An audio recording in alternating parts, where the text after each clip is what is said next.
This story begins in 2004 with the passing of my mother. At that time, I cleaned out all of her personal belongings, and one item that I found was a mystery. This was a coat hanging in her closet. It was a vintage coat. It had faux fur around the edges and around the cuffs and around the bottom. It had a hood. It was quilted. It was made in Afghanistan. It was a very authentic and beautiful item of clothing. Yet, it was too small to fit my mother, and it was too long. My mother was not a very tall person. So, I held onto the coat and I proceeded to ask a few different people if they knew whose coat it was, or was it their coat? Nobody had ever responded, so I held on to this mystery coat. At the time, I never wore it. It pretty much stayed in my closet for years. Years later, I had the opportunity to work in the production, in cross promotional and media aspects of different festivals. These were conscious music festivals, meaning there was no emphasis on alcohol. There were not alcohol vendors at these festivals, and there was an emphasis on health, on recycling, on regenerative farming, on sustainability, and health in general, yoga, meditation, breathwork courses, all going on within a music festival. And I would travel from here to there on different assignments. And suddenly, at that time, this coat became a staple in my wardrobe. It was fitting and it worked, and it was something that I very much appreciated having. So I finally began to wear this coat. When I started to wear this coat, people would ask every time, "Where did you get that coat? Where did you get that coat?" And I would just say it was my mom's, because I had no idea where it came from. And I would ask my mom, who would communicate with me from time to time about different things, "Where is this coat from? What is the deal with this coat? Why did you have this coat?" So as you know, the story started in 2004, but we're going to fast forward now to 2016. This coat has now had a very full life. From about 2012 to 2016, it really got to be a star of the scene. It really got to get out there and have a life of its own. The coat loved the attention. And again, I was very grateful to have the coat because it worked out for so many reasons. Probably spring of 2016, I was stationed in Santa Fe to help co-produce a sustainability festival there, a big music festival. And I was the vendor manager and the sponsor manager, among other hats I wore.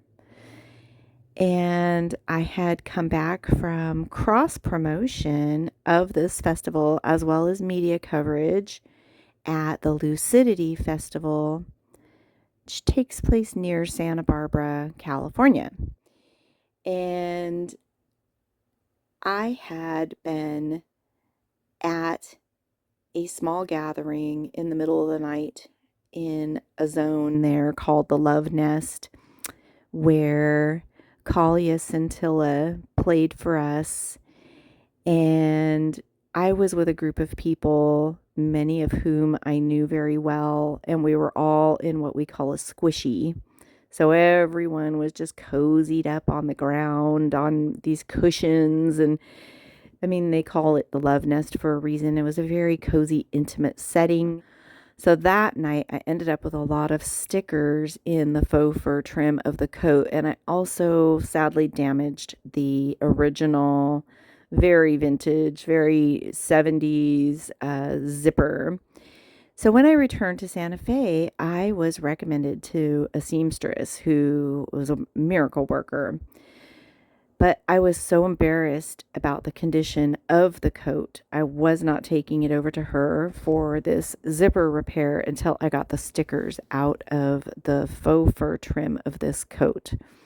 So I am out on my front porch in Santa Fe, New Mexico, 12 years later, after first meeting this mystery coat in my mom's closet that I knew was not my mom's coat. I knew it wasn't her coat. If it was her coat, she would have worn it. So I'm pulling out these stickers one by one, and I'm just really kind of very focused on this coat. And I'm thinking very loudly, I still have no idea where this coat came from. And when people ask me, I always just say it was my mom's.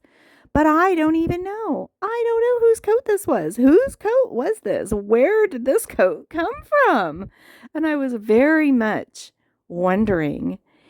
And right at that moment, out on my little front porch, the clouds parted and the sun shone down.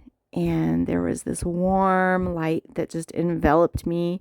It was all behind me because I was looking the other direction toward the house and looking at the coat. So, but I could feel the sun just hugging me. And I'm going, where is this coat from? Anyway, and I hear loud and clear. I call it my higher self voice, but it was my mom communicating with me. It was like my voice, but it was her answering, if that makes any sense. And it happens in an area of your consciousness. It's not like it's whispered into your ear. You just hear it in this area of your consciousness. But it was an audible response. And it said, it was your Christmas present. Oh, to this day, I get the kriyas. I get the goosebumps from head to toe, especially in my scalp. But just, this is something that never, ever, ever would have occurred to me. But in that one moment, it all came together. The mystery was solved. And it all came together in that one moment. This huge picture was painted. It was your Christmas present. You see, in 2004, when my mom passed away, it was December 1st. My mom was an avid thrift store shopper. So apparently she had found this amazing, vintage, beautiful piece of clothing from Afghanistan that was made popular by all the hippie types and very similar to the coat that was worn in the movie Almost Famous. And she thought, oh, my daughter's going to love this. So she bought it for me and she put it in her closet. And she was going to give it to me for Christmas. But that never happened. So it was meant to be with me all along. And those first few years that I had it where it just didn't feel right, it just wasn't the right time. And I just held on to it, not knowing what I would do with it. Never knowing that I was going to go from working in like the professional corporate world where you wouldn't be wearing that coat anyway, to working in an environment where the coat was a godsend. It was a lifesaver. I was so grateful to have that coat during the entire festival portion of my career. And to finally find out that it was for me all along. It was a very, very, very gratitude filled and humbling moment. And it was yet another reminder that our loved ones stay connected. They stay connected in unique ways with us.